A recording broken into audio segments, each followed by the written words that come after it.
Boker Tov.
Voilà, Boker Tov. Shalom à tous, à toutes, Bezat Hashem. Pour ceux qui gênent un bon jeûne et que ce soit une journée de bracha et d'Atzlacha, particulièrement pour Karine Esther Bat Lucienne, que je vous il ouvre toutes les portes. Bezat Hashem, et foi shlema pour tous ceux qui ont besoin. Donc aujourd'hui c'est la Hiloula de Rabbi Nathan, que son mérite il nous accompagne. Comme on a dit hier, Rabbi Nathan, il était à la charnière entre la Torah de Rabbeinu, la Torah écrite et la Torah orale. C'est lui qui nous a permis de savoir en fait quel est le message de Rabbeinu, comment il faut le comprendre, qu'est-ce qui est le principal, qu'est-ce qui est moins important. C'est Rabbi Nathan qui nous a transmis la Torah orale, puisque Rabbeinu a dit que s'il n'y avait pas Rabbi Nathan, il ne serait rien resté de lui. Donc à l'image de Ezra Sofer, qui était entre les prophètes et ceux qui ont commencé la Torah orale. Donc et c'est pour ça qu'il a dit quand Ezra Sofer quitte ce monde, alors il y a beaucoup d'hérésie qui vient dans le monde. Baruch Hashem. Baruch Hashem, grâce à Rabbi Nathan, on s'accroche tous, Marie-Claire, c'est Rabbi Nathan qui nous accroche à tous, à Rabbeinu, c'est grâce à lui qu'on peut s'accrocher. Sinon, il n'y a pas de conscience, il n'y a pas de cœur, on ne sait pas du tout où on va. C'est grâce à lui, Baruch Hashem, qu'on a ce qu'on a aujourd'hui. Donc, que son mérite il nous accompagne à tous, à toutes, qui prient pour nous, qu'il intercède chez Rabbeinu pour toute l'humanité, qui continue à faire pour nous ce qu'il a fait de son vivant. Puisque Rabbi Nathan, quand il est décédé, c'était vendredi, donc ils l'ont pas enterré tout de suite, ils l'ont enterré que le Motzei Shabbat ou dimanche.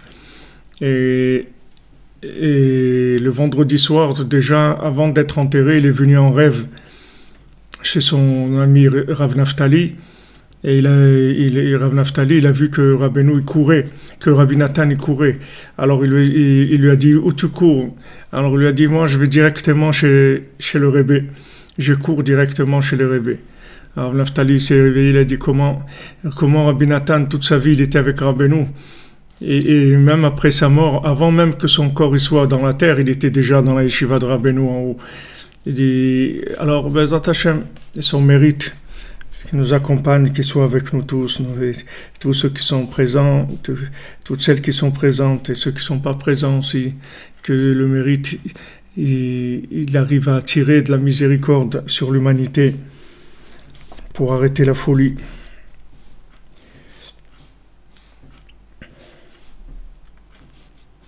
Alors, comme on a vu hier, que par le fait que on discute avec Hachem, par le fait qu'on s'engage dans la discussion avec Hachem, c'est-à-dire qu'on veut créer un rapport intime avec Hachem, c'est ça qui inclut le monde entier dans Hachem, c'est-à-dire c'est comme ça que le monde prend un sens. Le fait que maintenant on commence un dialogue avec Hachem, on lui parle et on lui montre que ce qui nous intéresse c'est de le connaître et c'est la raison pour laquelle on est là. Alors ça adoucit complètement la rigueur en haut et ça permet d'inclure le monde entier dans Mechouyav HaMetziut, c'est-à-dire tout le monde entier prend un sens, la vie de chacun, de chacune prend un sens. Vezeu hanur balayla arazere mitrayev benafsho. Donc c'est ce qu'on avait vu dans cette Torah, celui qui se réveille la nuit et pour parler avec Hachem, il est mitrayev benafsho, c'est-à-dire que il s'inclut dans Chiyuv HaMetziut, c'est-à-dire que il a une vie éternelle, c'est-à-dire il s'inclut dans l'éternité. Vezeh prinatirat arvit reshut. Donc maintenant, comme on a dit hier, on est dans le Likutei Halachot sur la prière de Arvit, et par rapport à cette Torah-là, cette Torah 52, cet enseignement 52, donc c'est la raison pour laquelle la prière de Arvit, c'est une prière qui est facultative, qui est Yaakov Tiken Tfilat Arvit, parce que qui est-ce qui a instauré la prière du soir? C'est Yaakov. Qui a tfila iprinat chidush haolam comme voir mouvant b'divrei benuzal kama mekomot. Parce que la prière, c'est ce qui renouvelle le monde, comme le Rebbe le dit dans plusieurs endroits. Qui a tfila yachduto idbar prinat hu teilatecha vehu elokecha. Parce que la prière, c'est l'unification avec Hachem. C'est-à-dire quand on parle avec Hachem, on unit ce monde avec Hachem. והדיבור של תפילה הוא בחינת דבר השם, שעל ידו נעשו שמיים וארץ, בבחינת בדבר השם שמיים נעשו. Et la prière, la parole de prière, c'est la parole d'Hachem qui a créé le monde, comme il est écrit, avec la parole d'Hachem, shamayim na'asu. Grâce à la parole d'Hachem, les cieux ont été créés. Comme on voit Bidvrei Benuzal, comme le Rebbe dit, dans un autre endroit, Vezeh prinat Hachem sefatay tiftar sheomrim kodem atfila. Et c'est la raison pourquoi on dit Hachem ouvre mes lèvres avant de prier. On demande à Hachem d'ouvrir nos lèvres. Qui a dibour shel tfila ou dvar Hachem. Parce que quand on se met à parler avec Hachem, en fait c'est la parole d'Hachem elle-même. Nimsa she atfila iprinat chidush haolam prinat dvar Hachem. Donc la prière, elle renouvelle le monde puisque c'est la parole d'Hachem. C'est-à-dire que comme Hachem a créé le monde avec la parole, donc quand on veut prier, c'est la parole d'Hachem qui se renouvelle et donc c'est la recréation du monde. C'est-à-dire le monde est recréé à nouveau. Il y a un renouvellement du monde qui vient par le fait qu'on va parler avec Hachem. C'est pour ça que la prière de Arvit, de la nuit, c'est une prière qui est facultative.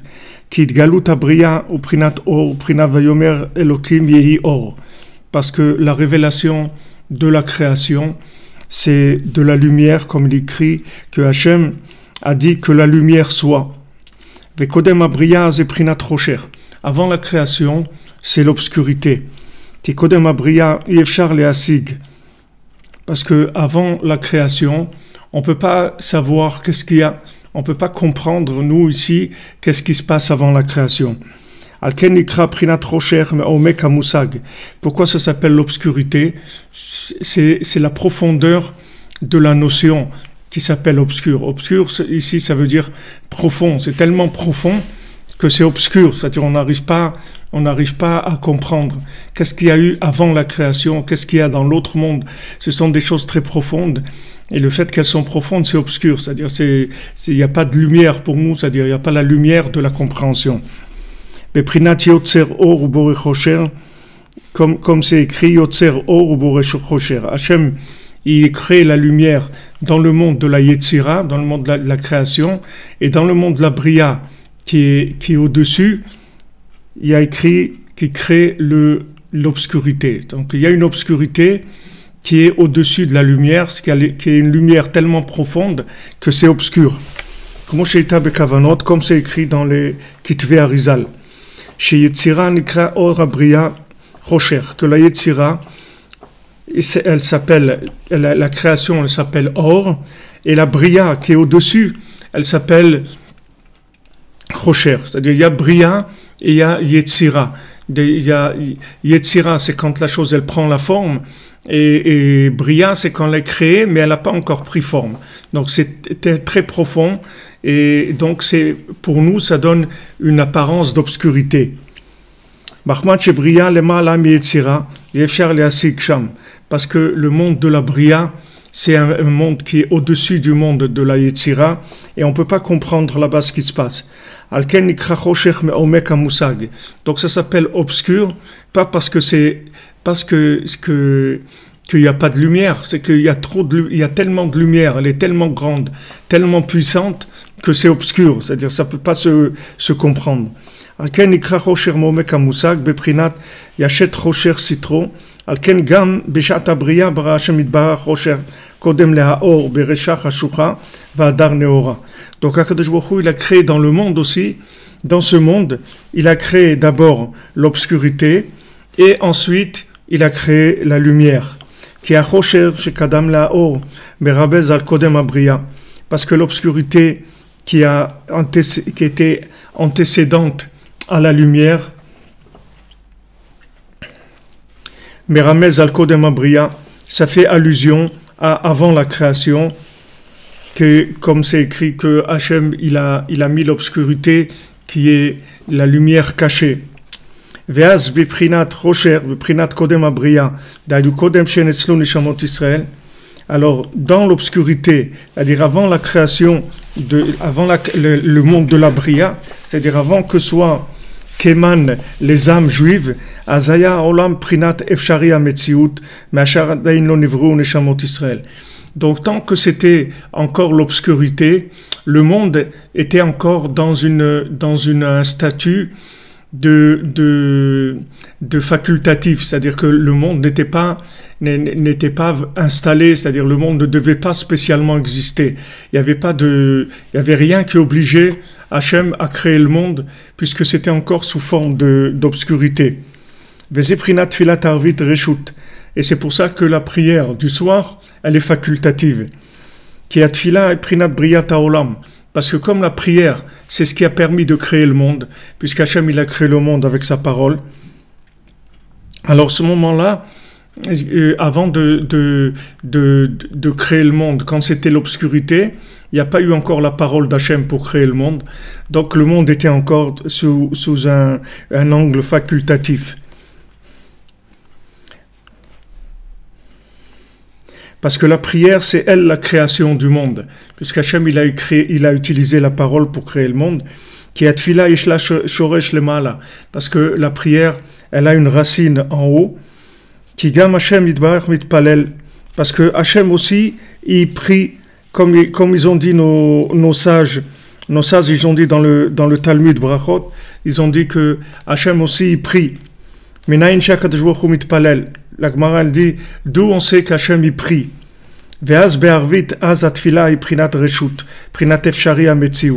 Donc, quand Arvit, c'est quand il vient la nuit, alors la prière devient facultative parce que on est dans l'obscurité, c'est-à-dire on est dans une lumière tellement profonde qu'elle n'a pas encore d'apparence, elle n'a pas pris forme encore sur quelque chose qui soit palpable par nous, c'est l'obscurité.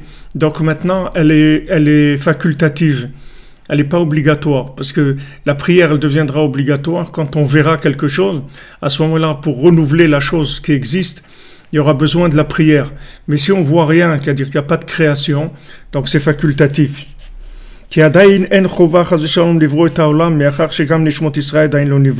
Parce qu'il n'y a aucune obligation de créer le monde, puisque les âmes juives n'ont pas été créées encore, c'est-à-dire il n'y a pas eu encore de création d'individus pour le servir, de manière à rendre le monde dans absolu, c'est-à-dire dans l'existence absolue.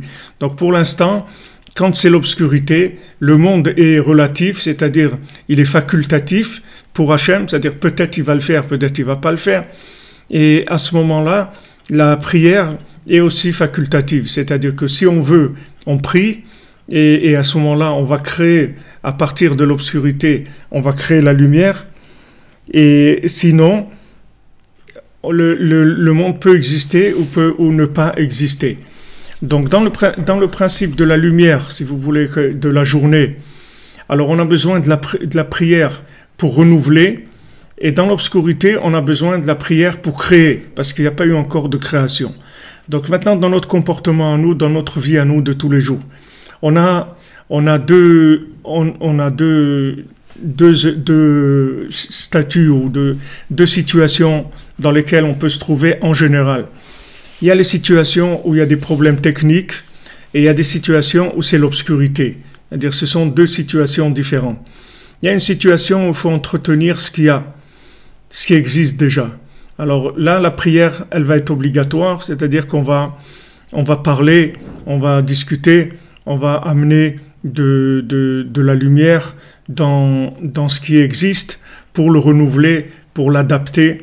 Si vous voulez, c'est la Torah orale, celle qui va nous permettre de voir clair.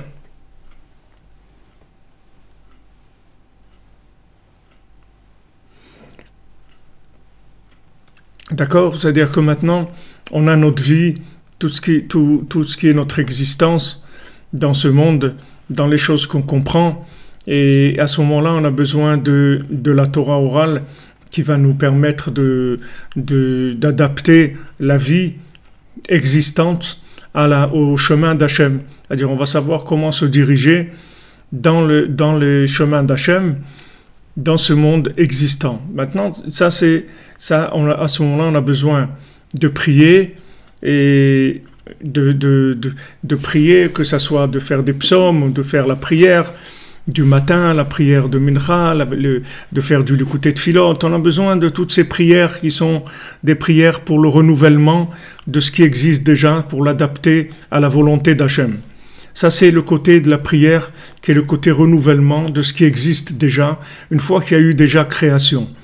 Et il y a la prière, qui est la prière de l'obscurité totale. C'est-à-dire que maintenant, c'est l'obscurité, on ne comprend rien, on ne se comprend pas, on ne comprend pas l'autre, on ne comprend pas le monde, on ne comprend pas le conjoint, on ne comprend rien du tout. Là, c'est l'obscurité. C'est-à-dire qu'il n'y a pas où s'accrocher par la compréhension, c'est la Torah écrite. La Torah écrite, elle nous dit pas comment faire. C'est-à-dire, c'est que de la foi. On a la foi dans la Torah écrite, dans la Bible, mais on n'a pas encore la compréhension dans l'action. Donc c'est la compréhension totale. C'est pour ça que c'est une des choses qui ont eu lieu le 10 Tevet. Aujourd'hui, c'est la traduction en grec de la Torah.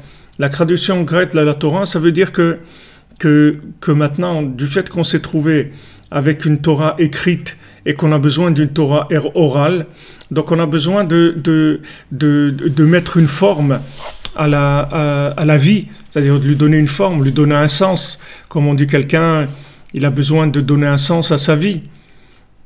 Si la vie elle a plus de sens, alors la personne elle est dans l'obscurité, il y a rien, il y a rien qui va la satisfaire. Ça devient un potentiel de destruction, de destructeur. Il peut y avoir des choses terribles parce que la personne est dans l'obscurité. Elle a d'obscurité, il n'y a pas de forme. Donc le jour du Stevet, ils ont traduit la Torah en grec, c'était très grave. C'est pas le fait qu'ils aient traduit. C'est pas la traduction qui est grave, c'est la traduction, comme on dit, traduire, c'est trahir. Ça veut dire que quand maintenant la personne qui va traduire l'oral, elle va pas connaître l'écrit de façon parfaite. Et comment connaître l'écrit? C'est que par la Emouna, que la foi, parce que c'est l'obscurité. Emouna trabalelot. Ta foi, elle apparaît dans la nuit. C'est-à-dire que quand c'est la nuit, alors il faut de la Emouna. Rabbi Nathan, Rabbeinu, ça représente la nuit pour le monde. Qui est-ce qui connaissait Rabbeinu? Il y avait Rabbi Nachman, il vient, il amène un message messianique, il dit voilà, moi je suis le dernier rabbi, Mashiach, il va uniquement parler de mes enseignements, c'est ça Mashiach. Et quand vous verrez les gens étudier le Likutei Moharan, sachez que Mashiach est proche.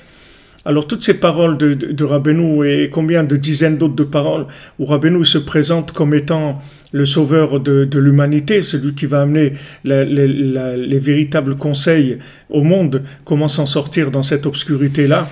Il n'y a qu'un homme sur terre qui l'a vu, c'est Rabbi Nathan, c'est tout. C'est tout. Tous les autres, ils n'ont rien vu. Ils ont vu des choses. Il avait beaucoup d'élèves, Rabbeinu, beaucoup d'élèves. Il avait quelques dizaines d'élèves. Le plus grand Rosh Hashanah de Rabbeinu, il y avait 700 personnes.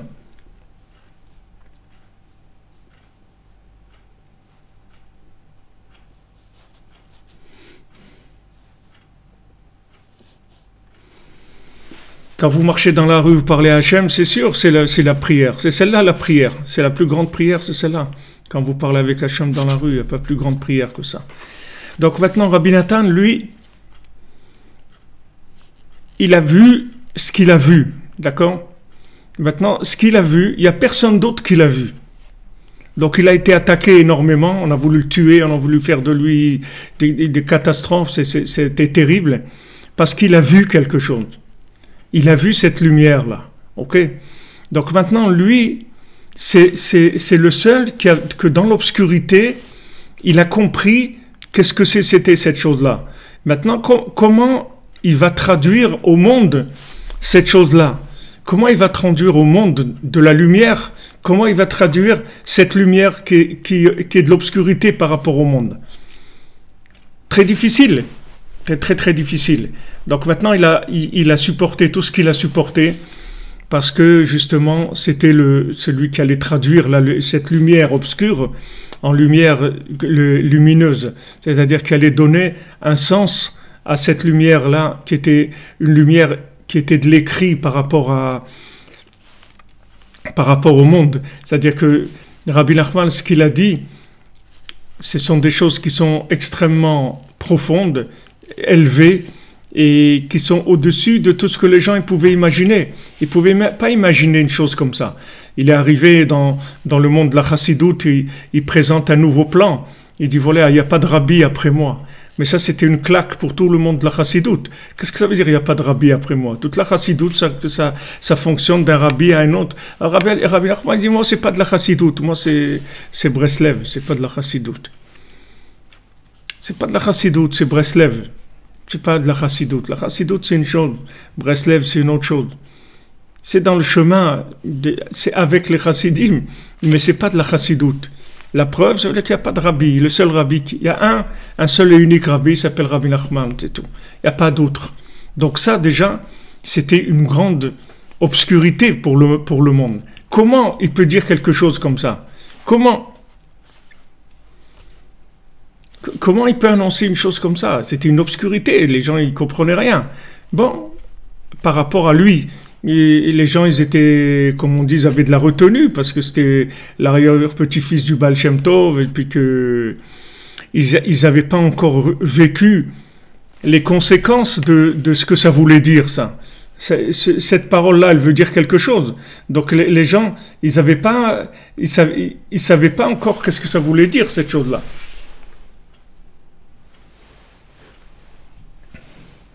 D'accord? Le monde, bon, c'était quelque chose d'étonnant, c'est tout.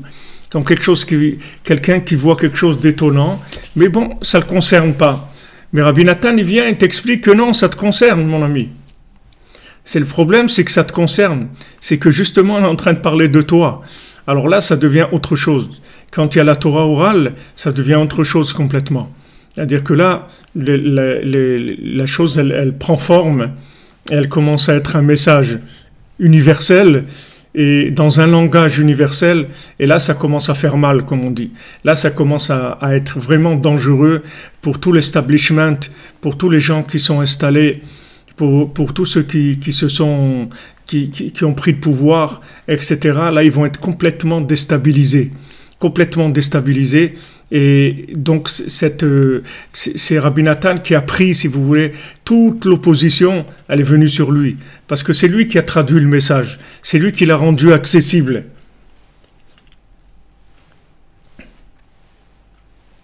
Vous comprenez? C'est lui qui l'a rendu accessible. Donc c'est lui qui a traduit, si vous voulez, l'enseignement oral en enseignement écrit. C'est lui qui a amené le comment. Rabbeinu, il a amené le quoi, c'est-à-dire qu'est-ce qu'il fallait, mais Rabbi Nathan, il a traduit le quoi en comment, c'est-à-dire comment on fait pour vivre ça, comment on fait pour l'appliquer, quel est le vécu de cette chose-là. Donc bien sûr, lui qui s'est trouvé à cette charnière-là, comme le Ezra Sofer, il a reçu toute l'opposition sur lui, et il a eu toutes ces difficultés-là, toutes ces attaques terribles qu'il a eues contre lui toute sa vie. Et comment il a fait pour vivre ça? On ne sait pas, c'était un homme qui était d'une dimension incroyable pour vivre, c'est pas vivre dans un coin avec la dépression et prendre des antidépresseurs.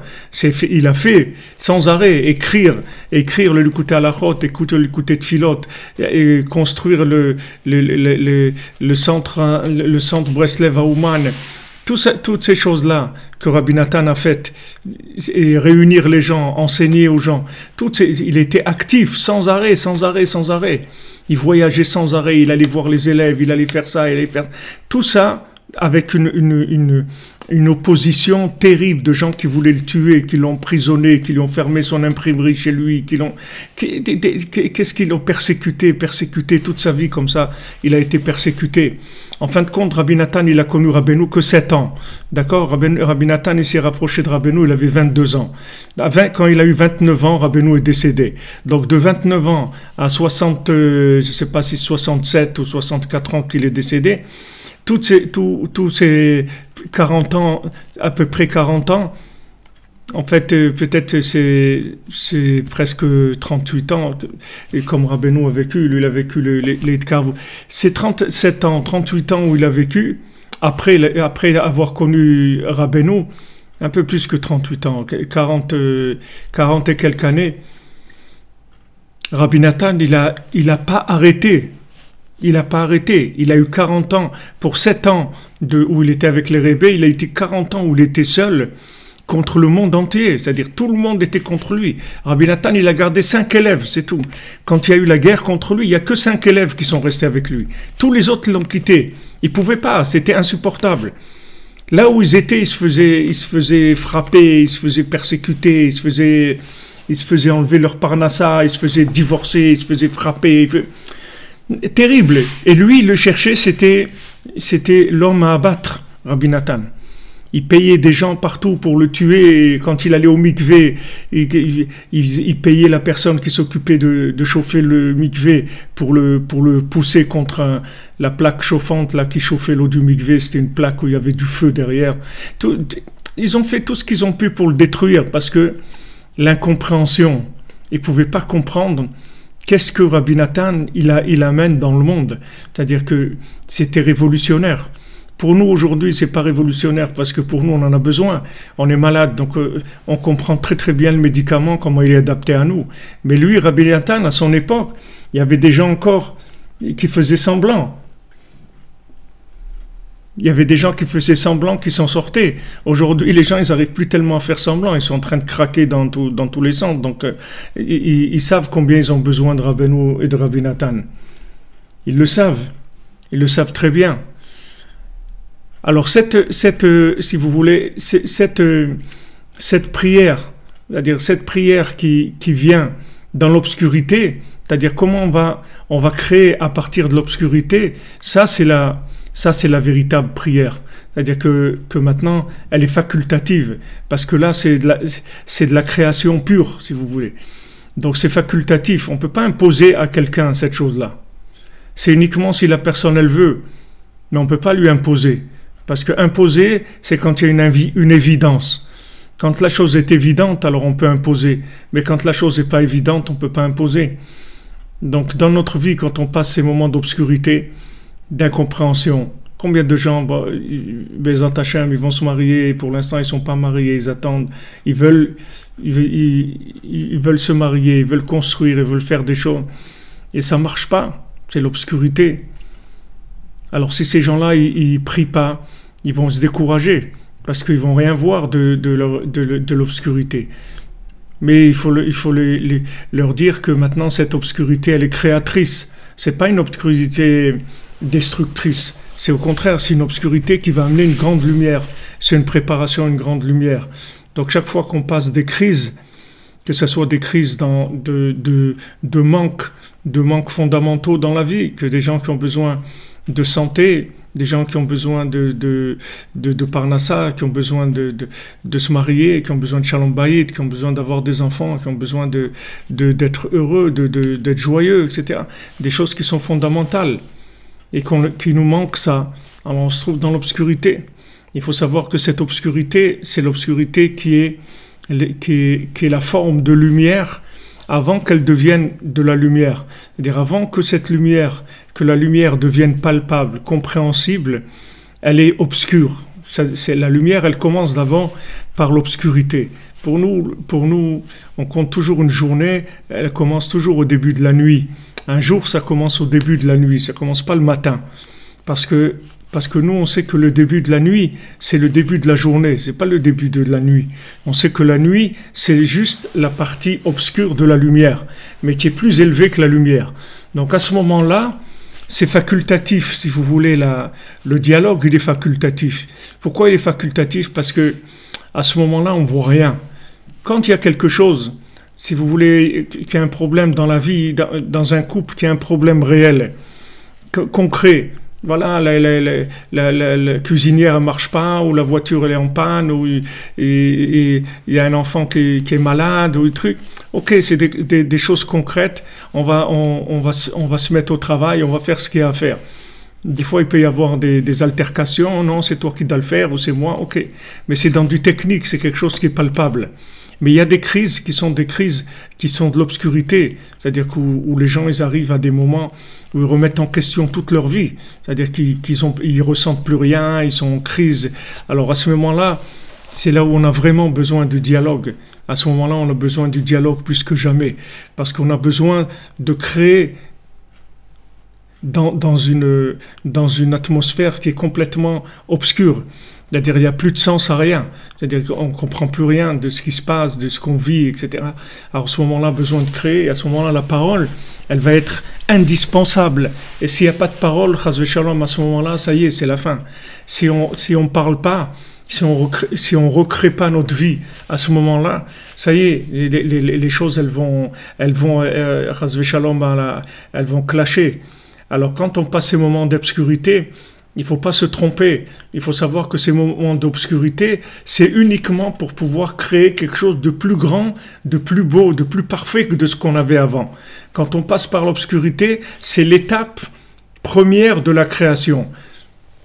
Puisqu'Hachem, il crée d'abord l'obscurité avant de créer la lumière. Donc maintenant, le problème de l'obscurité, c'est qu'il n'y a pas de Torah orale. C'est ça le problème de l'obscurité. La Torah orale, c'est la compréhension concrète dans des conseils pratiques. Ça, c'est la Torah orale. Mais dans l'obscurité, on ne voit rien. On ne voit pas comment ça marche. Alors ces moments-là, on est extrêmement en danger. La personne, elle est en danger. Toute la vie est en danger. Et combien de gens, les pauvres, ils n'ont pas pu résister quand ils sont passés par des périodes obscures. Eh ben, au lieu que ça aille vers une construction, ça aille vers une destruction. Donc c'est pour ça que c'est facultatif. Parce que on peut pas dire à quelqu'un, on peut pas lui montrer le chemin, puisqu'il est dans l'obscurité. On peut pas lui dire, c'est bon, ça va s'arranger. Qu'est-ce qui va s'arranger? Il voit rien. Comment ça va s'arranger? Ça va s'arranger quand on voit des choses qui sont abîmées. Ok, on va les arranger. Mais quand on voit rien, rien, c'est black is black, on voit plus, il n'y a plus d'espoir, rien, on voit rien du tout. Alors comment à ce moment-là tu vas dire à quelqu'un, ouais, ça va s'arranger? Qu'est-ce qui va s'arranger? Comment ça va s'arranger? Je vois pas comment ça va s'arranger. Ok, tu vois pas, tu vas prier, tu vas voir. Alors à ce moment-là, il faut de la émouna. À ce moment-là, il faut de la émouna. Il faut énormément d'émouna parce qu'on voit pas du tout comment ça va s'arranger. Et pourtant, ça va s'arranger, mais on voit pas du tout. Les derniers moments de Rabbeinu avec Rabbi Nathan, quand Rabbeinu est décédé, les dernières heures, c'était que des regards entre Rabbeinu et Rabbi Nathan, des heures de regard, et il ne parlait pas. Rabbi Nathan, il ne pouvait pas parler. Il ne pouvait pas parler. Il dit, parce que je ne pouvais pas m'imaginer que le Rebbe il allait quitter ce monde. Je ne pouvais pas. Imaginez-vous, Rabbi Nathan, il avait 22 ans, il a vécu 7 ans avec Rabbeinu. Donc quand Rabbeinu est décédé, il avait 29 ans, Rabbi Nathan. Qu'est-ce que c'est quelqu'un à 29 ans? Comment perdre son maître à 29 ans avec le message qu'il lui laissait et la responsabilité qu'il lui laissait? Il ne pouvait pas accepter une chose pareille. Il ne pouvait pas imaginer une chose pareille. C'était l'obscurité totale. C'était impossible d'y croire. Donc comme il n'y croyait pas, il n'y a pas eu de parole. Il n'a pas pu parler avec le Rebbe. S'il croyait, s'il y avait cru, et pourtant le Rebbe lui a dit plusieurs fois, il lui a dit explicitement, tu sais, je m'en vais, je pars. Rien, il ne voulait pas y croire. Il ne voulait pas, parce que c'était pour lui inacceptable. Donc comme c'était inacceptable, il n'y a pas eu de dialogue. Il n'a pas pu parler avec lui, lui dire comment je fais après. S'il avait accepté, il aurait pu dire comment je fais après. Mais comme c'était inacceptable, il n'a pas pu demander. Donc il n'y a pas eu de discussion, mais il n'y a eu que des regards. Et ils ont échangé avec des regards. Ils ont échangé avec des regards. Alors quand il y a des grosses crises, des fois, on ne peut pas parler.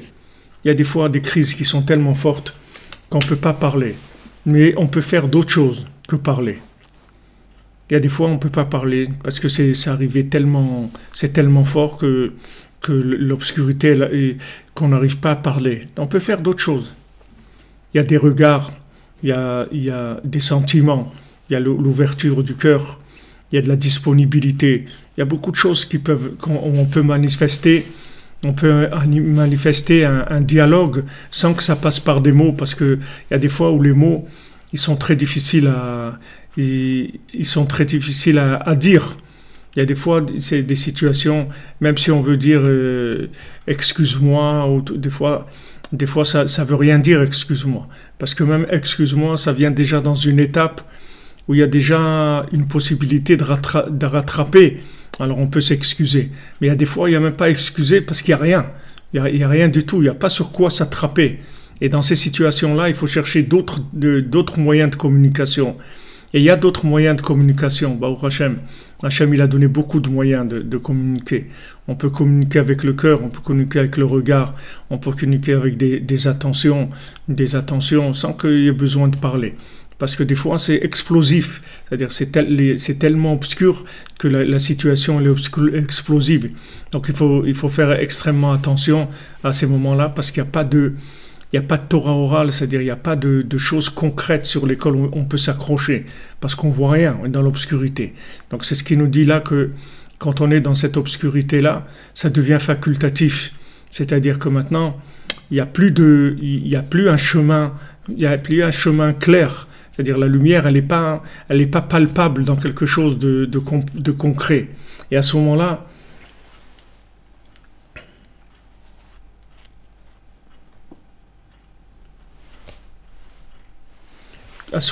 quand il n'y a rien de concret, alors il y a des sentiments, il y a des choses qu'on peut exprimer. On peut exprimer à Hachem, on peut toujours parler avec Hachem, lui dire voilà, sauve-moi de cette situation, ne me laisse pas, etc. On peut toujours communiquer avec Hachem à tous les niveaux. Mais entre nous, des fois, il y a des situations, c'est difficile de communiquer parce qu'on est dans l'obscurité. Alors imaginez Rabbi Nathan qui se trouve à la charnière entre l'obscurité avec la conscience qu'il a, parce qu'il a vu Il a vu le Rébé, il a vu ce qu'il a vu, il l'a vu. Comme il le dit, il n'y a personne qui a vu ce que j'ai vu. Ce qu'il a vu Rabbi Nathan, il n'y a personne qui l'a vu. Maintenant, il se trouve seul à porter la responsabilité de tout ce message par rapport au monde. Et c'est une très grande responsabilité. Donc, il a été attaqué, il a été persécuté de façon terrible. Rabbi Nathan, c'est une vie de persécution. Comme David Ameller, ce sont des vies de persécution. Être persécuté, pourquoi ?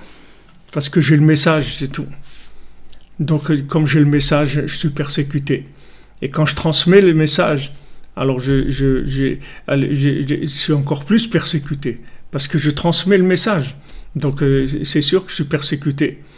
Comme on a vu dans la paracha, c'est écrit que les enfants de Yaakov et ses enfants, alors Yosef, il leur a dit d'aller dans la terre de Goshen, en Égypte, pour s'installer là-bas.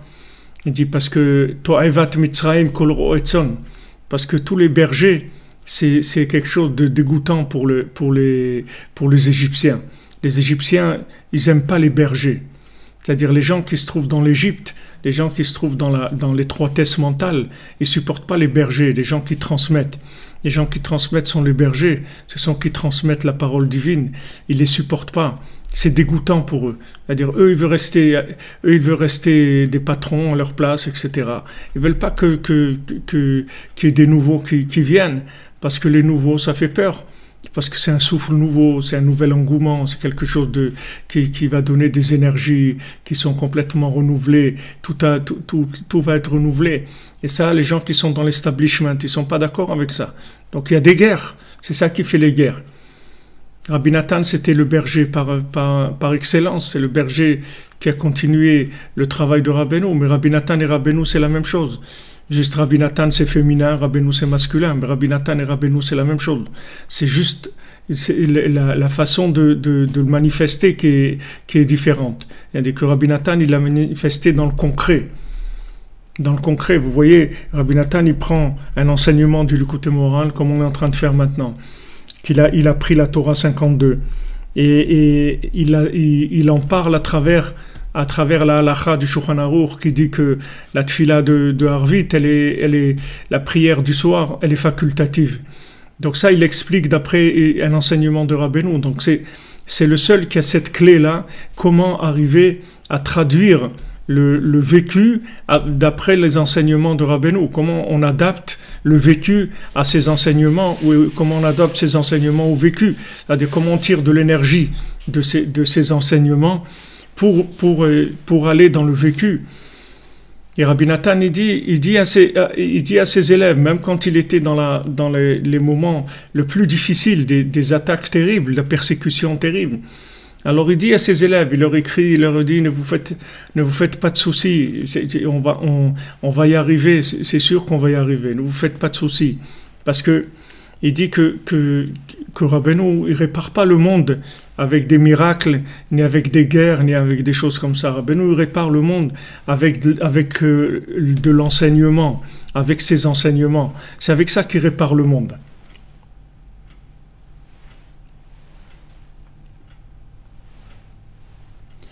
Le monde se répare par ces paroles-là que Rabbeinu il a fait rentrer dans le monde. Le Likutei Moharan, le Sipurei Masiot, Rabbeinu il a fait descendre les contes, le Likutei Moharan dans le monde, et c'est à travers ça que le monde se répare. C'est pas avec des choses, des miracles, des choses comme ça. Rabbi Nathan il dit, Rabbeinu, il n'était pas pour les miracles. Rabbeinu, c'est pas le miracle, si vous voulez, c'est quelque chose qu'on peut utiliser quand momentanément pour faire un grand flash, mais c'est pas quelque chose qui s'entretient, c'est pas une lumière qui s'entretient, le miracle. Le miracle, c'est un moment, une prise de conscience momentanée très très forte, et après elle s'en va, après c'est à vous de continuer à travailler. Mais maintenant la Torah, l'enseignement, c'est pas la même chose. Quand Rabbeinu rend de la lumière à travers un enseignement, ça part jamais. C'est quelque chose qui va jamais partir, parce que c'est quelque chose qui est radioactif, si vous voulez. Ça rentre dans le cœur et ça travaille, ça change la vie de la personne. Ça agit sans arrêt sur la personne. C'est autre chose, c'est une autre dimension complètement. Et ça, il n'y a jamais eu un enseignement comme ça dans le monde. Et qui est-ce qui est responsable de ça? C'est Rabbi Nathan. C'est Rabbi Nathan qui a amené ça dans le monde. Donc c'est pour ça qu'il était persécuté tellement persécuté, parce que c'est un berger. Et les gens d'Égypte, tous les bergers, ça les dégoûte. Ils sont dégoûtés par les bergers. C'est horrible pour un berger. Ils ne supportent pas ça. Parce que le berger, il s'occupe des moutons. Même Yosef, ses frères, ils ne pouvaient pas le supporter parce que c'est un berger.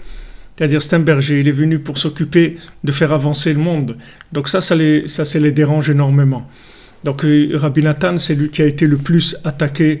C'est lui qui a le plus souffert. Et donc, comme on l'a vu, que Ezra a souffert aussi, il était entre les deux. C'était la charnière entre la Torah écrite et la Torah orale. Rabbi Nathan aussi, c'est celui qui a vu la lumière dans l'obscurité, qui a été capable de voir la profondeur de la lumière, alors que c'était obscur, que vous pouvez demander à n'importe qui, vous lui dites, tu vois quelque chose, il va vous dire, je vois rien. Il va vous dire, je vois rien. C'est complètement obscur, il voit rien du tout. Il dit, mais comment, tu vois pas là ce qu'il y a? Je vois pas. Je vois pas. Même aujourd'hui, il y a des gens, vous montrez l'écoute témoin ou c'est pour Emma, c'est autre, ils ne voient rien du tout. Ils ne voient pas. Parce qu'on n'a pas encore sorti la lumière de ces enseignements de façon palpable et viable pour tout le monde. On travaille, tout le monde travaille là-dedans, tous les gens qui sont proches de Rabbi Nachman, ils travaillent pour ça. Ils cherchent le tzaddik. Ils cherchent le tzaddik. Combien de prières Rabbi Nathan il dit, aide-moi à trouver le tzaddik. Parce que bien qu'il savait que le tzaddik c'était Rabbeinu, mais il savait combien il savait pas. Il savait combien il savait pas. Surtout combien il ignorait la grandeur de Rabbeinu. Ça, il en était conscient. Que ce qu'il savait, c'était un tout petit peu de Rabbeinu. Mais ça, connaître Rabbi Nachman, qu'est-ce qui peut connaître Rabbi Nachman? Personne ne peut connaître Rabbi Nachman. Qu'est-ce qu'il dit quelqu'un, j'ai compris? Qu'est-ce qu'il a compris? Il n'y a personne qui comprend quoi que ce soit. Seulement, dans cette obscurité-là, c'est facultatif. Il n'y a personne, vous ne pouvez pas dire à quelqu'un, regarde, parce qu'il n'y a rien à voir. C'est où tu vois pas, mais je ne peux pas t'expliquer ce qu'il y a à voir. Parce que t'expliquer ce qu'il y a à voir, ça veut dire que j'ai déjà trouvé la Torah orale. Et ça demande une recherche et un mérite extraordinaire. Donc Rabbi Nathan, il a eu ce mérite qu'il a vu quelque chose. Bien qu'il ait vu un tout petit peu de ce que c'est. Mais ça suffit pour qu'il puisse faire la charnière entre l'écrit et l'oral et nous transmettre ce qu'il nous transmet là, qui sont des enseignements extraordinaires, qui sont adaptés à notre vie de tous les jours, aux problèmes qu'on est en train de vivre, dans la 50e porte de l'impureté, là où la folie totale, l'imagination, le cinéma, l'image, tout ce qui se passe dans le monde, le terrorisme, tout ce qu'il y a dans le monde. Comment Rabbi Nathan il nous donne les conseils, comment arriver à lutter contre ces choses-là, comment faire face à ces choses-là. Tous les problèmes qu'on a tous les jours, comment il a fait ça? Il a fait ça parce qu'il a tiré de l'obscurité. Donc il ne faut pas s'inquiéter, il n'y a aucune obscurité dans le monde qui pourra nous détruire. Il faut savoir que toutes les obscurités, au contraire, on va le traduire en lumière. Juste il faut la méthode, c'est tout. Alors il est là, Rabbi Nathan, pour nous donner la méthode. Donc Yaakov, il dit que Yaakov, il a instauré la prière de Harvit. Yaakov, il a instauré cette prière de la nuit. Qui Israël arabe marshava trila, comme shkatuv bereshit bara, bishvil Israël shnikrau reshit. Donc maintenant, les âmes juives qui ont été désignées pour révéler officiellement Hachem dans le monde. Les âmes juives, elles ont été désignées pour ça, elles ont été créées pour ça. Le but d'un juif sur terre, c'est de faire connaître la parole divine. C'est pour ça qu'il est venu sur terre. Donc maintenant, une fois que ces âmes ont été créées, donc à ce moment-là, la création, elle a commencé à se mettre en place. Alors maintenant, la pensée de la création du monde était déjà quelque chose qui est devenu concret.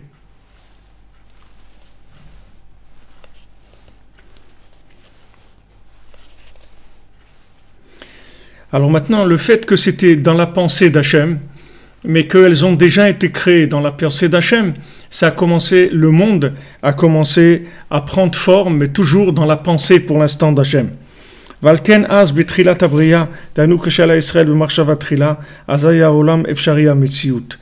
maintenant, tant que c'était encore dans la pensée d'Hachem, et quand les âmes juives ont été créées dans la pensée d'Hachem, la chose, elle était encore peut-être, c'est-à-dire qu'elle allait exister, elle était facultative par rapport à Hachem. C'est-à-dire que ce n'est pas quelque chose qui avait encore l'obligation d'exister.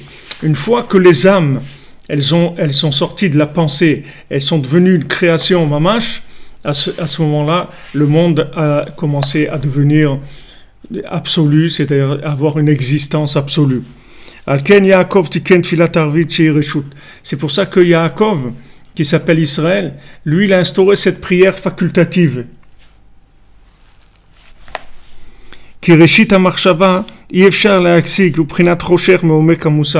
Parce que la première pensée, c'est-à-dire la pensée originelle, si vous voulez, la pensée qui va être créatrice, cette pensée-là, on ne peut pas la comprendre parce que c'est une pensée qui n'a pas encore été traduite en quelque chose de concret.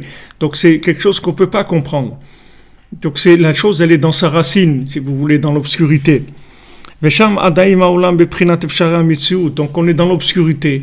Et le monde se trouve encore dans un statut facultatif. Il n'a pas encore l'existence qui est nécessaire, c'est-à-dire il ne va pas nécessairement exister. Valken sham atfila iprinat reshut. Donc là-bas la prière, elle devient quelque chose aussi de facultatif.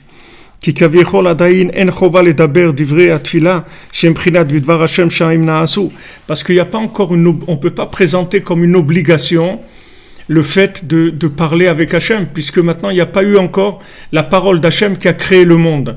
Donc de notre côté à nous, on ne peut pas utiliser encore la parole de façon absolue, c'est facultatif.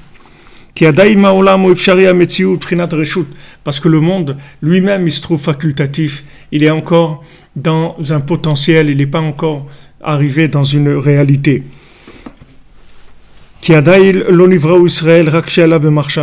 Parce que pour l'instant, les âmes juives n'ont pas été créées, elles sont juste dans la pensée d'Hachem.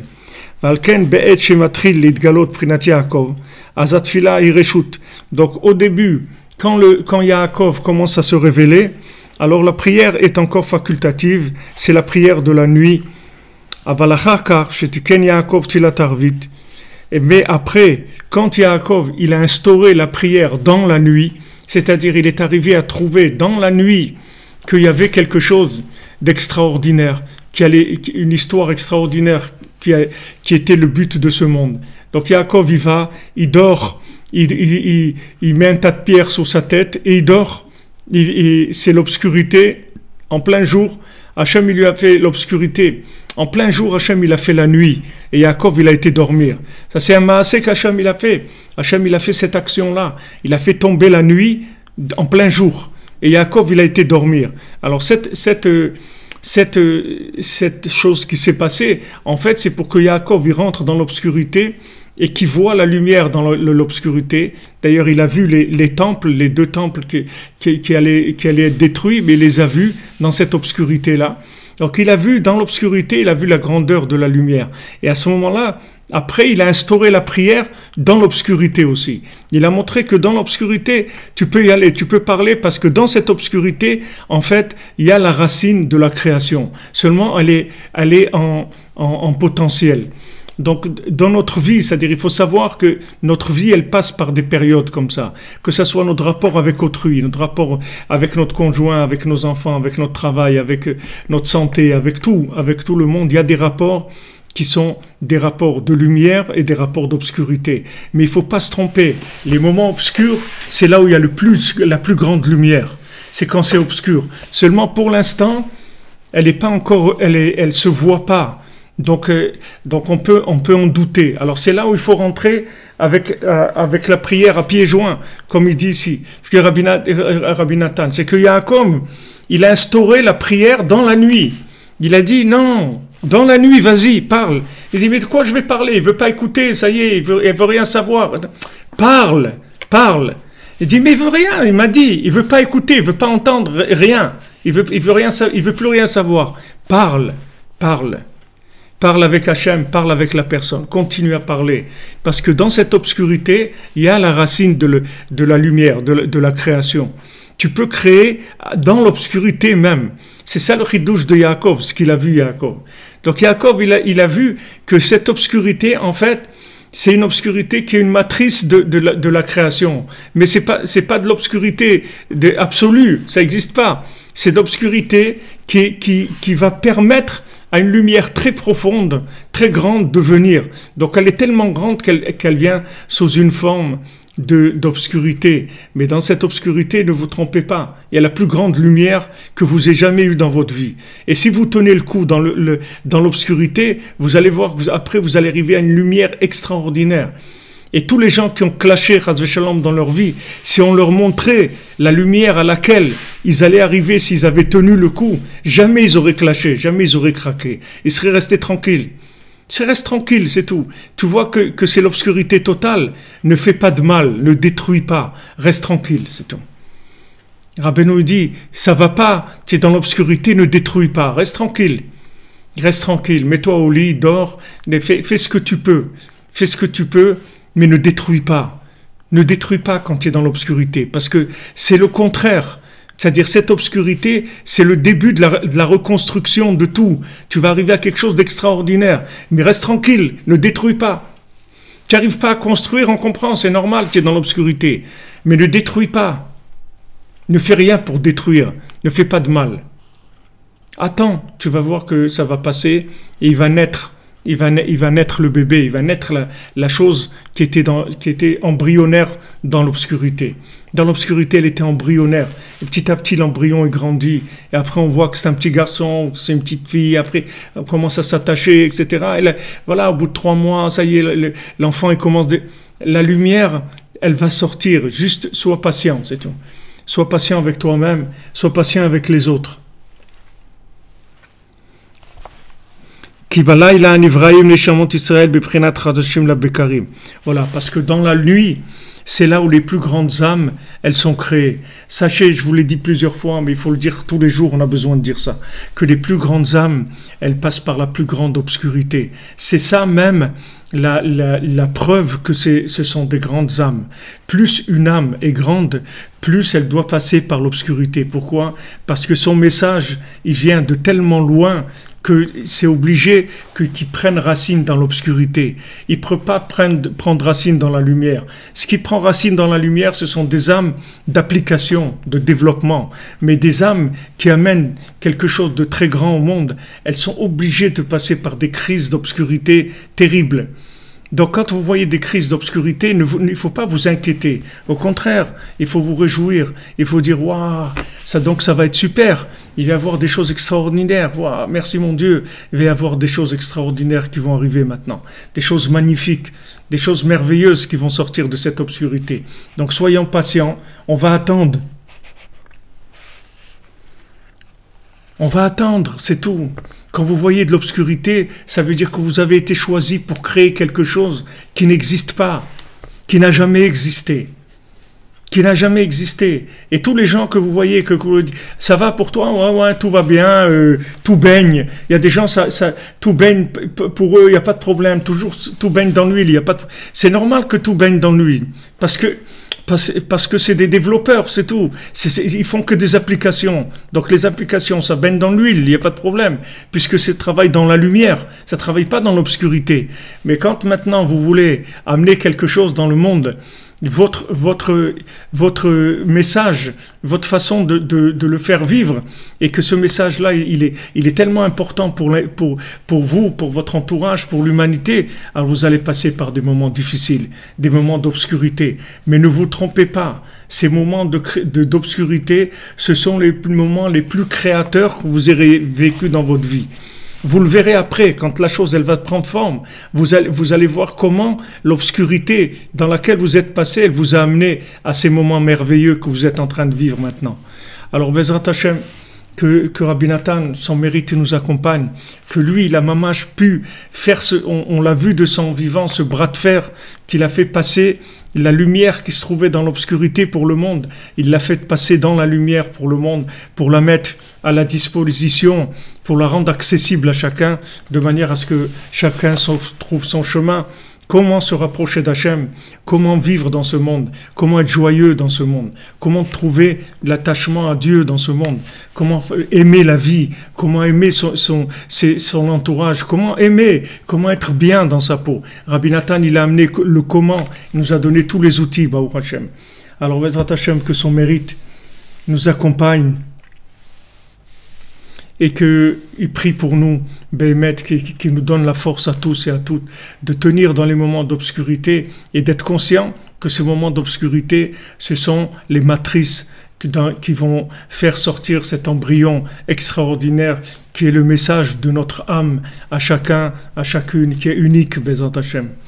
Alors, Be'atzlacha, les amis, qu'on puisse retrouver la reconstruction de chacun, de chacune, la reconstruction de chacun, de son espoir, de sa vitalité, qui va amener la reconstruction du temple, Bezrat Hashem. Be'atzlacha, les amis, bonne journée. Merci de votre présence, merci de votre soutien. Voilà, on avance, on construit à Ouman, on a presque fini donc le premier étage. Merci pour tous ceux qui nous soutiennent. Tous qui nous soutiennent, sachez qu'ils seront soutenus par le tzaddik. Sachez que toutes les fondations, c'est les fondations du tzaddik Yesod Olam, les fondations, le tzaddik pilier du monde. C'est lui notre pilier, on s'appuie sur lui. Lui, il intervient pour nous. Lui, il amène toutes les bénédictions, Bezrat Hashem. Une bonne journée et bonne fin de jeûne pour ceux qui jeûnent. Et ceux qui ne jeûnent pas, on jeûne pour vous amener.